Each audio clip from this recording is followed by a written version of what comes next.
Well, thanks for coming back to my channel for part two of the video where I talked about how Marilyn Monroe kind of opened my eyes to some things um, via the song by Elton John, Candle in the Wind. I'm sitting here again. I've had a much better day today in terms of functional freeze than I did yesterday and some days prior. So I'm trying to take some time to sit and put my thoughts out there while I have the energy and motivation to do that.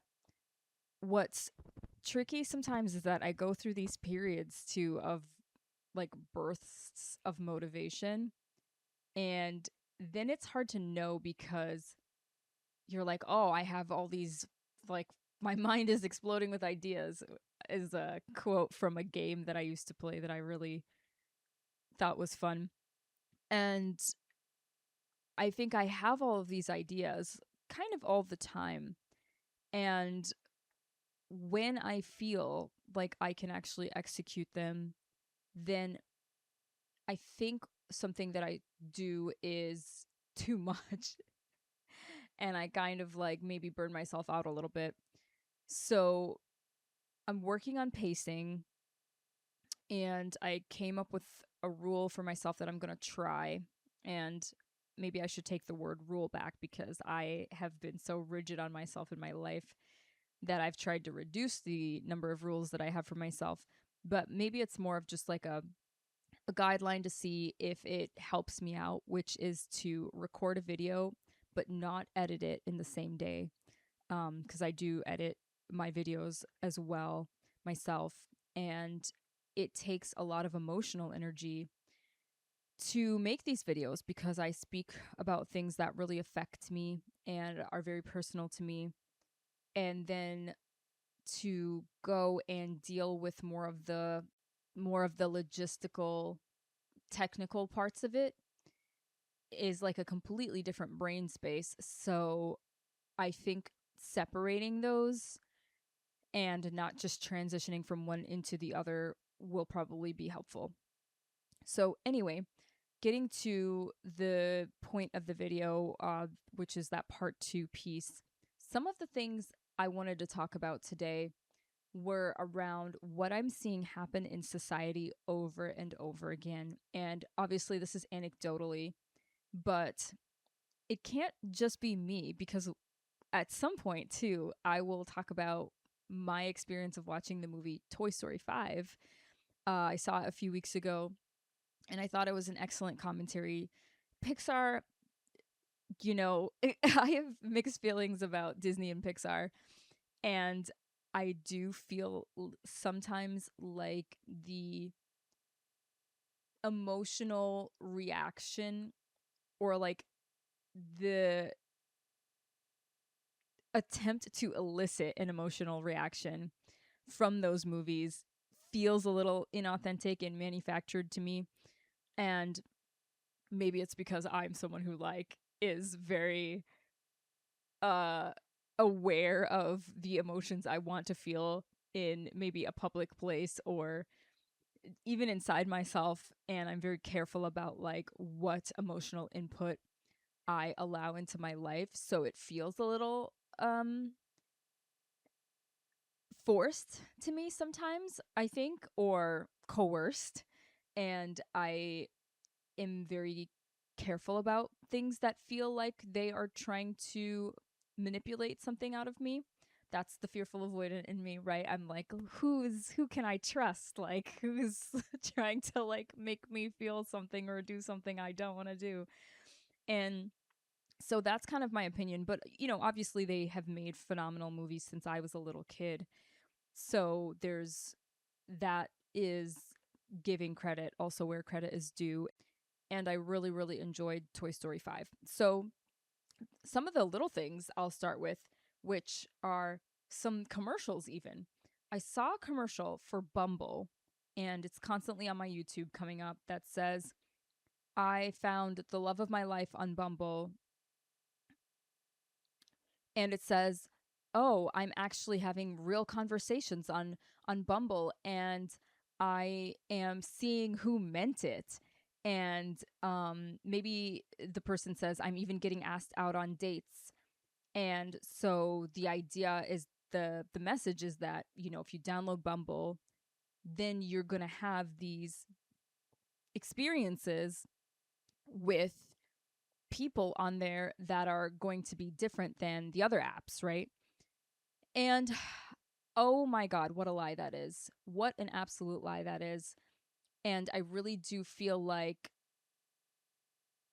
I don't know if for some reason I just happen to get Bumble ads the most, but through the course of my dating experience, which is a little over 2 years now, I've tried the different apps.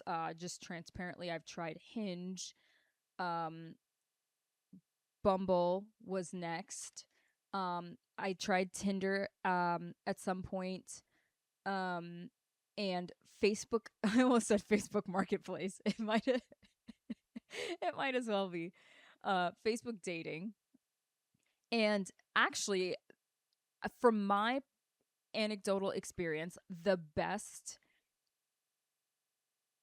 I've had to find people that are actually responding, having conversations, matching, sending you a message, following up, has been Facebook dating.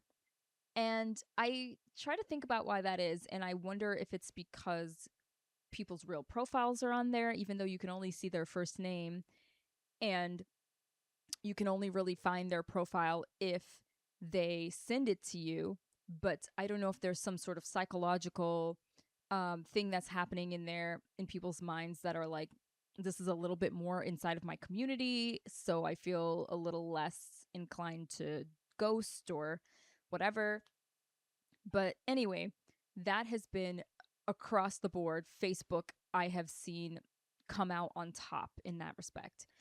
Um, so I would love to hear, comment below, what your best experiences on which dating app have been and which ones you've tried, if you feel comfortable to do that.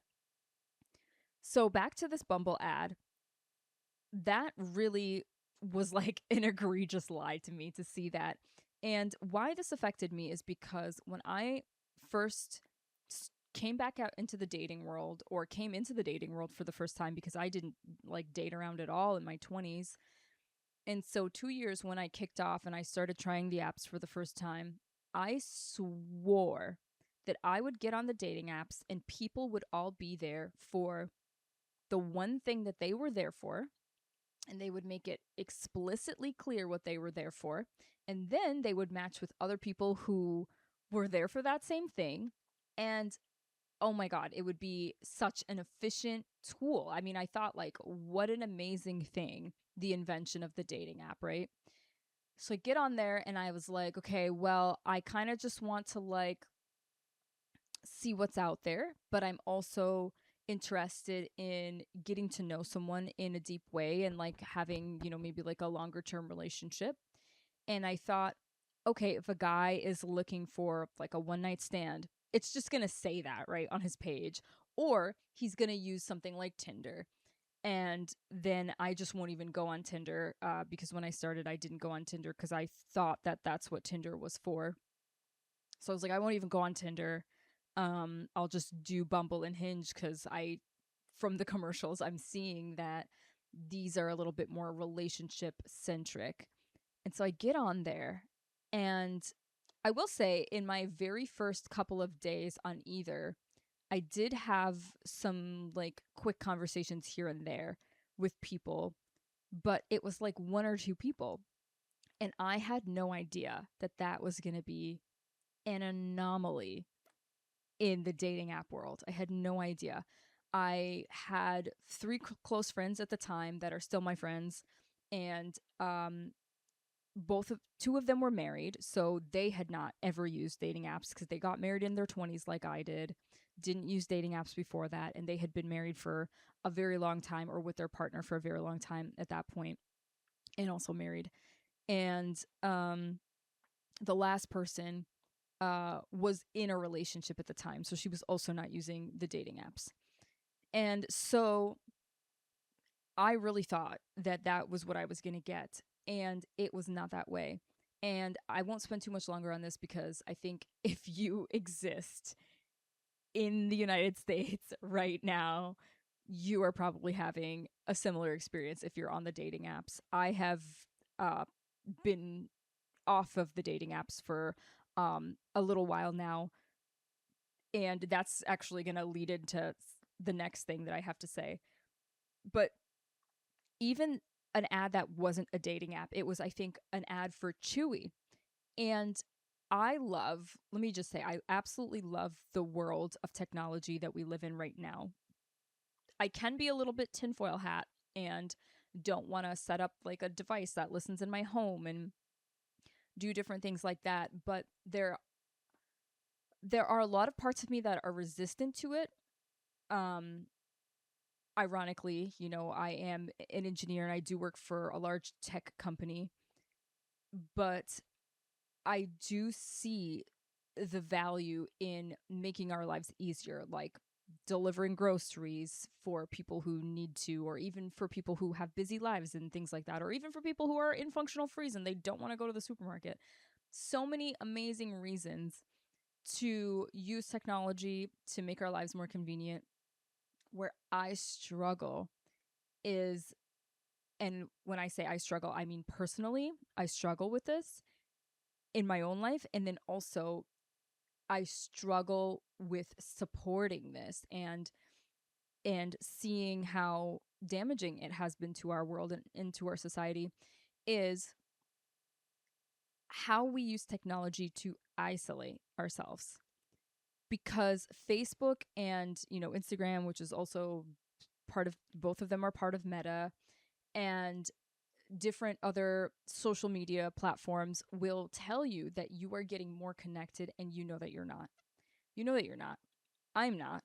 And I have found them useful for someone like me because I have a lot of international family. So if you're using it that way, it's hugely, hugely beneficial. I have WhatsApp where I connect with my family members in Trinidad, in Germany, in, and it's like super, super helpful. I have some friends who are from Mexico who like to use WhatsApp. So I'm getting to connect with 3 different countries right on one platform where I otherwise would not be able to be connected because maybe they don't use those apps or they're not as convenient. And I really enjoy being able to do that and using the tools that way. And in the Chewy commercial, the promise was that, oh, how did it go? It was like, I think it was a dog, and it was like the dog will never run out of food, and his human will never have to go to the store. And I was like, I hear what they're saying, I hear what they're doing, but it was so frightening to me. It was so concerning because I'm like, here I am alone in my home most days of the week because I work from home at this point in my life right now, too. And I'm isolated. And it just, you look at the world through your perception, right? And like through the things that are plaguing you. So somebody else could look at that who maybe has like a healthy life and hear that commercial and go, oh, wow, that's great, right? Now I have more time for my friends and my community because I don't have to run to the supermarket. But what I was hearing is a reminder of the loss of community in our, I think, American society. Because especially as someone who is from a different culture originally, even though I've lived most of my life in the United States, so I've adopted more of the American culture in my own personal life, but I've experienced a different culture early on, and I obviously still have family members in that culture. And what I want to say there is that so many different cultures prioritize and maintain community. And America is so massive. It's so big here. And we are like this opportunity drunk people group, which is amazing, right? It's amazing to be able to, like, that's the two-sided coin that you live on in the United States, is that it's the land of all this opportunity. It's the land of just anything you can dream of. You can try to pursue it if you live here. But at the same time, what that causes us to do in reality is look at myself in general. I came from a different country when I was 9 years old. Then I moved to New York City and I was there for 10 years. So I've lost all of the community that I've built in my early formative years, and I've left them behind. That's not the fault of America. And I wouldn't even say that that's my parents' fault necessarily. It's just something that they felt like they needed to do. But that is the impact, right? So I've lost all that community. Then I live in the New York City for 10 years. And at 19 years old, then I moved somewhere else to a new community. And then I spent 11 years there. So it's like every time I plant roots, then those roots are getting pulled up. And a lot of people go through that, not just immigrant kids like myself who had parents that moved quite a bit. A lot of people are doing that by choice. And I've even done it by choice. The reason I live here in North Carolina is because there was an opportunity for me to work here. And I was so tired of the New York weather that I couldn't say yes fast enough. And I knew that I wanted to leave New York for a long time because of the weather. It was really hard on me. And so I did it again, right? And lots of people are doing things like that. That's very normal in our American society, is to I forget what the phrase is, but you leave the house, right? Like you turn 18 and you go off to college, and that's awesome. It's like a coming of age thing, and it's character development and all of that. But what tends to happen is we leave our roots behind. And where that's beneficial is it opens your eyes, opens up your mind. It's amazing as a person of different cultures, like I mentioned, and as a person who is also mixed race. It is profoundly helpful and profoundly obvious to me when someone has not left the community that they grew up in, because of the things that they will say to me.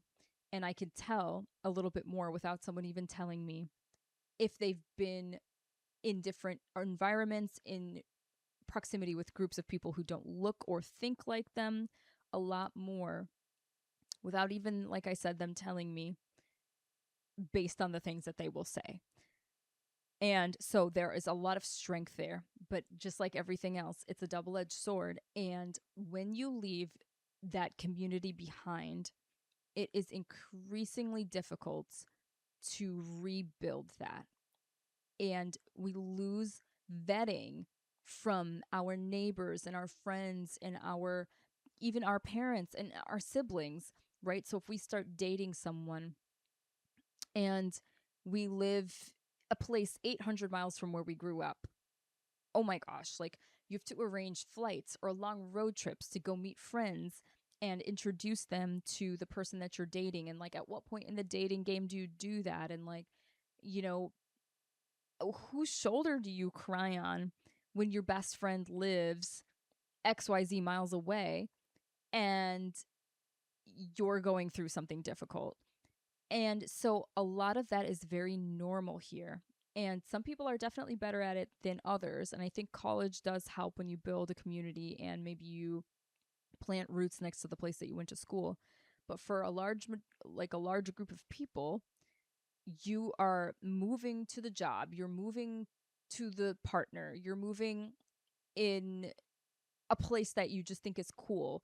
You're moving for an opportunity that you think is cool, and you're leaving a lot of things behind. And when we pair that with the messages that are being pushed to us on social media about what we should have, what we should and shouldn't look like, even politically, how we should think, and how maybe we wouldn't go to this area of the world because on the news or on our TikToks and our social media, we're seeing like those group of people, they think this way, and that's scary. And I don't want to be around those people. They're not tolerant, they're not smart, they're not whatever. And so then we are even more isolated because we're not engaging with the people around us, because social media has kind of made us afraid to do that. And then there's the topic of rejection. And so here is, ugh, here is the Toy Story part. this is the part. I mean, I was like, you saw me cry through a lot of the video that I made, the first part of this about Marilyn Monroe. I was, I don't know if I was worse during Toy Story 5. I might have been. And luckily, theaters are dark. But crying sometimes is unfortunately very audible. So I had to try really hard not to be too loud. And so when I watched Toy Story 5, the main message I think was how devices are kind of causing us to stop playing, stop having an imagination, stop connecting with each other. And that's well within my point here. Absolutely. And what I mentioned about the Chewy commercial saying their human doesn't have to go to the store, and what happens when we move around, and social media shows us these certain things and sells us this lie that we'll be more connected, but we're not. And I 100% agree with that. And I'm not going to be so condescending to Pixar to propose that they didn't also do this intentionally, but I think the there was like a secondary almost, there wasn't as much dialogue about it. I think that's what it is. There's a lot of dialogue about the first part that I just mentioned, but there was a lot less dialogue about the second message that I felt like was even more powerful. And there was a lot of body language to convey it, a lot of just scenes and actions to convey it. And it really, that was what made me cry so hard. It was that. And the second underlying message that I thought, or the nonverbal message, was how we treat each other, how we shame each other. So we have these big corporations that are making the devices, right? That are sort of like, they have, you know, psychologists and people in marketing who are teaming up to make things addicting for us, right? We all know that. That's not a mystery or a secret at this point. We know that they want to engage our attention. And apart from that, we as individuals are falling into something that to me is much more heartbreaking. And I think of when the main character, I'm trying to remember what her name was. I think it was Bonnie. It's been, I think, about 3 weeks now since I've seen the movie, so I'm forgetting a little bit. But I think her name was Bonnie. And the girls that she was friends with, they were sort of shaming her for not being a certain way or doing a certain thing, or like playing with toys and things like that. And the lack of being able to make eye contact. And it was just so sad, to see. Obviously, it's fictional characters, but again, this hit me so hard because I feel like I'm seeing it in real life over and over again. And seeing the three girls from the lily pad group just shame Bonnie for wanting to connect in a different way. It wasn't so much so like, hey, we prefer to do it this way. Like, can we do it this way? It's like there's this something is wrong with you and you should know better kind of social expectation. And who's teaching those girls to treat other kids like that? I remember when I was like in my very early 20s, maybe 21 or something like that. I worked at the school and I did recess for second graders. And I couldn't believe how mean second graders could be to each other already. I just couldn't believe how mean they could be to each other. And I think that's like the general age group that these girls are supposed to be in. And it was just absolutely heartbreaking. And then you see the other young lady that's in the movie. I don't remember what her name is, but she's got like the cowboy stuff, and the horses, and she lives in the house that Jesse used to live in with her like original owner or whatever it was. And this girl is also not having a good time. And so she tries to open up to the Bonnie character, and then Bonnie can't even make eye contact with her. She and she's going through so much, right? Like she's already going through so much. Bonnie is, as this little girl. She's already got like people ostracizing her socially. She is like not fitting in, doesn't know why. The kids next door, they're playing. They're right there. They can see her. They can see her. And they can easily play with her, but they won't do it. They won't do it, right? Because nobody wants to be vulnerable. We're teaching our kids how to not be that either, because we're not learning that anymore. We're not going outside because we've moved so far away from our communities.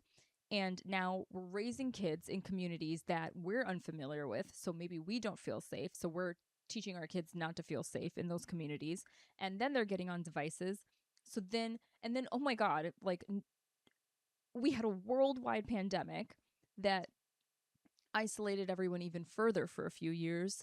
And that really had a big impact that I don't feel like we talk about enough.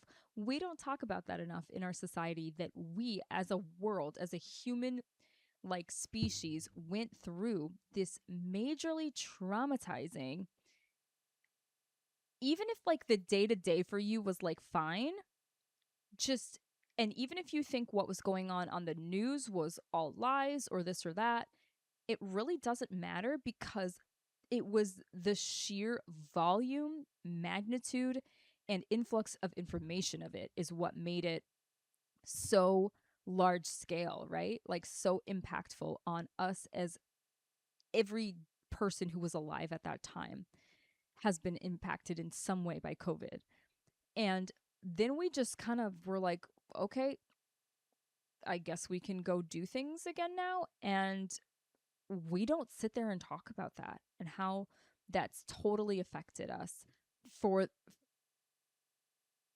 years, how it affected us for years. And so it was really sad. And of course, you know, it's a kids movie. It has a nice ending, which is great. But here are some things that I've seen in my own life that have not ended when I've walked out of the movie theater. And the funny thing is, what you believe and what you are convinced to believe when you're in situations where people have emotional and social limitations, you're led to believe that you're the problem. That if you were better, more interesting, just in some way more superior or different, that they would treat you differently. They would want to be around you. They would reach out to you or do whatever it is, right? We believe that in our romantic relationships. We believe that in our friendships. We believe that if we don't get the job, if we don't get the whatever opportunity that we want, right? Sometimes we don't believe it in just even little things like, oh, I didn't get that parking space. Like, the universe is so hard on me. I mean, I know I've been guilty of those thoughts. And and it's just, this is what we condition ourselves to think because of what we've been conditioned to think growing up. And so something that happened to me way too recently, this was within a month, is that I went to lunch with one of my coworkers, and it was such a nice time. We clicked, we had a great conversation, and at the end of the conversation, at the end of the lunch, we said, let's do this again. It felt super genuine. I went home feeling so good that day. Like, oh, I'm going to have a friend that's local. That's something I'm working really, really hard on. And that was it. I reached out a couple times. I said, hey, how are you? Let me know when you're available to do this next thing or whatever. And it was always like, yeah, sure. Yeah, sure. And I did that once or twice before I realized that this person is not going to tell me when they're available. They're not going to say, hey, yeah, I would love to get lunch with you again. And here's when I'm free. When are you free? Unless I said, hey, do you want to get lunch at XYZ time? And took it on every time. And I was the person who initiated the lunch the first time.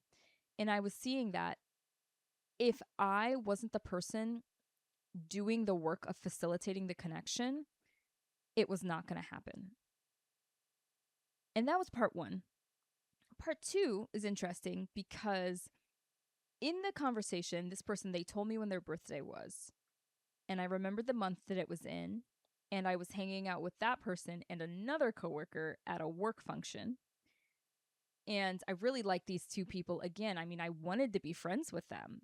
I thought we had great friend chemistry, got along very well. They're sort of local to me. You can drive there in a day and back, and it'd be fine, even though they don't live right in my neighborhood. And it came up in conversation that I had remembered that person's birthday. And the other person called me creepy. They said that I was creepy for remembering the birthday. And luckily in the moment, I joked back and I was like, how is that creepy? And the person said, I don't even remember the birthdays of my family members. And I said, just because you're whack doesn't make me creepy. And I did laugh, and it was sort of like this lighthearted moment. But I went home, and again, because I'm so fearful avoidant still, and I'm not always in touch with the things that are going to affect me later when they're happening, I cried. I was so hurt. And thank God I am doing the work enough to stop taking on someone else's narration of my story.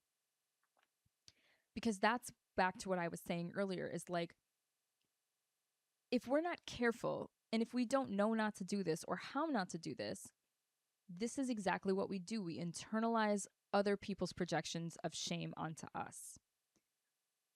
And if I didn't know any better, I would go home and feel really ashamed for thinking that I was creepy for remembering someone's birthday.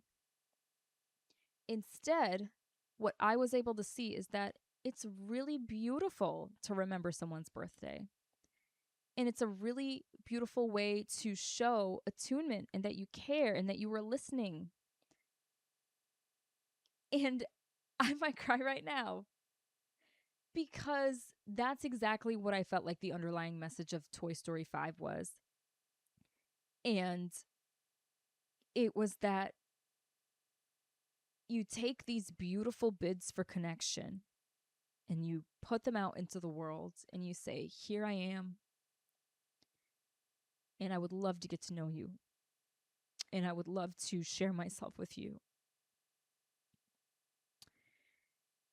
And because of how pervasive shame is in our culture, the world looks at you and says, I don't want that. I don't want that. And it makes you seem like you're needy. It makes you seem like you're creepy. It makes you seem like you're doing too much. Oh, that's a phrase that we love, right? We're doing too much. If you say, hey, this is something that's important to me, or this is something that hurt my feelings. Oh, this is my favorite one that we're saying now. It's not that deep. It's not that deep. If I were to tell someone, right, oh, this person called me creepy and it really hurt my feelings, I could almost hear it from so many people in my life that I could think of. Oh, it's not that deep. They were just making a joke. Yeah. And every joke, every statement, every phrase, every song lyric written by someone, every thought, every belief has roots and it has an origin story. and it has a message. And what I'm not saying is that this person meant to hurt my feelings and that they are a horrible person and they should be crucified. What I am saying is that there is something inside their internal environment that felt as though someone remembering somebody else's birthday was negative, was a threat in some way. And instead of pondering that in their own internal environment, they projected that negative reaction to it onto me, even if it was a joke. And for any of us that grew up in the 90s with the sticks and stones thing, we all know, and we have to stop gaslighting ourselves about this at this point, words can be tremendously hurtful. And words are very, very paramount in what helps us shape our attachment style, our beliefs, our conditioning, the inner critic that's in our head. So if you want to choose to believe that words are not important, then you are doing yourself a disservice. You're gaslighting yourself. And you're gaslighting other people if you tell them that as well. Words are tremendously important. So are actions, but words are tremendously important.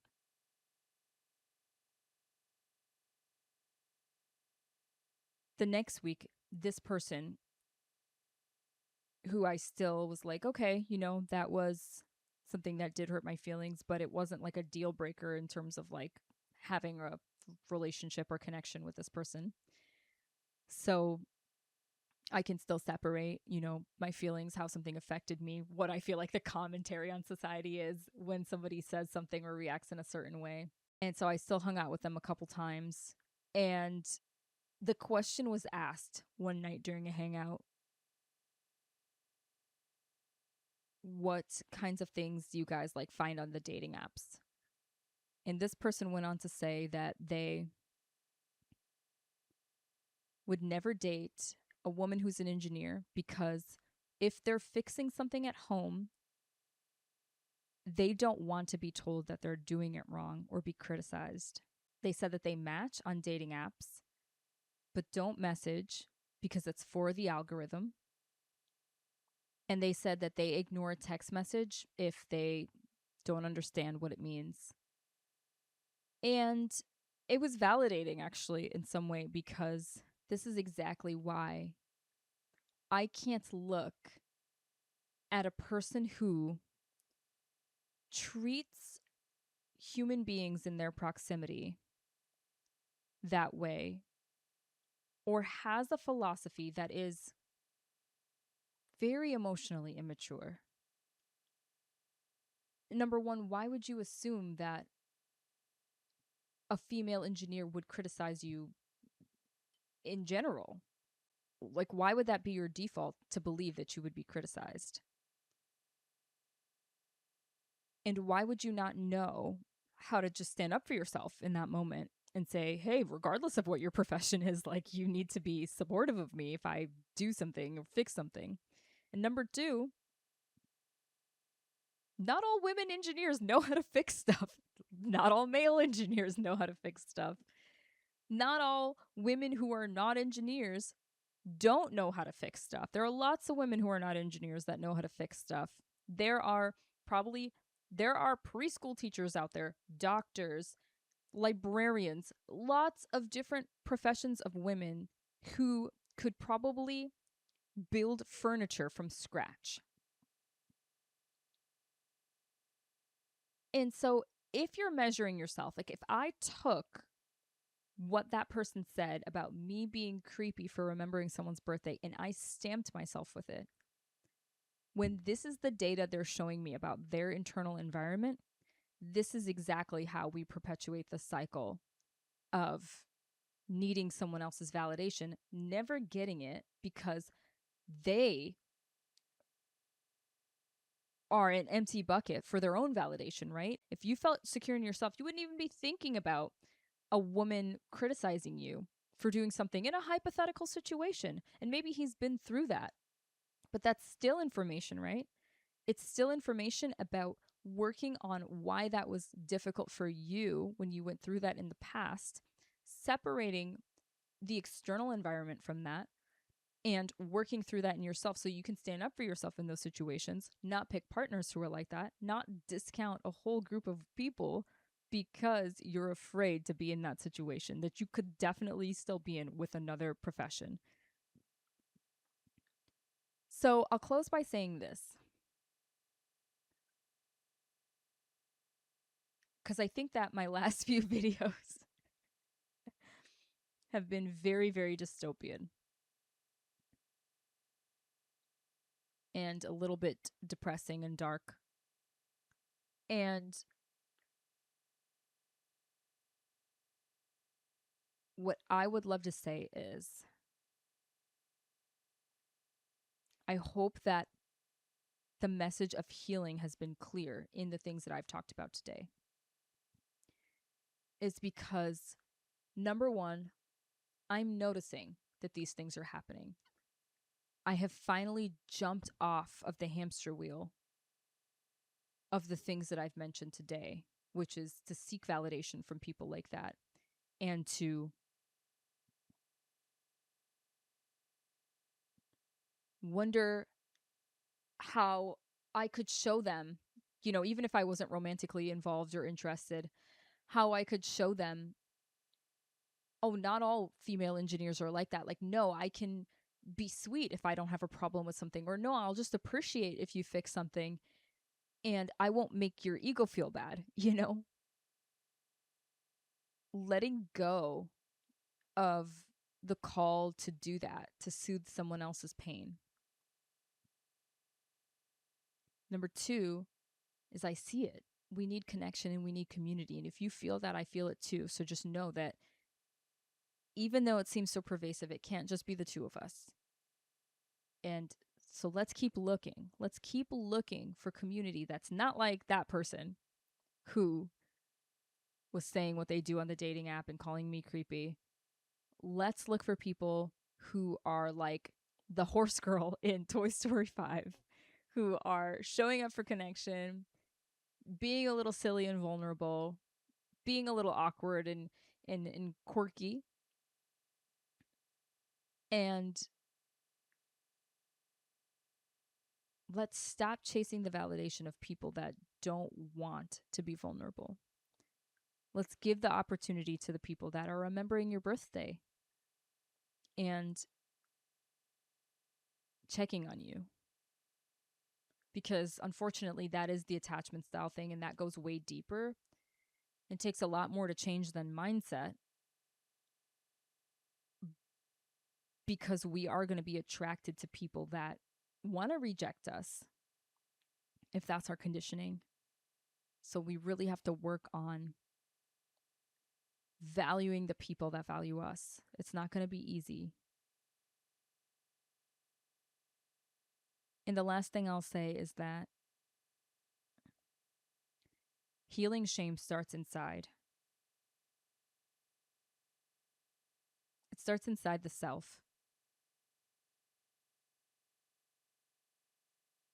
And there are different modalities and frameworks of how you could start that process. The ones that I would recommend are Thais Gibson's integrated attachment theory, working on core wounds. And I would also recommend IFS, Richard Schwartz's modality, to get to know your inner parts. And start slow, start small on either of them. And just know that if a movie like Toy Story 5 exists, there's at least that group of people too, who sees what we see, wants things to be different, and is doing a little bit of what they can to make that happen.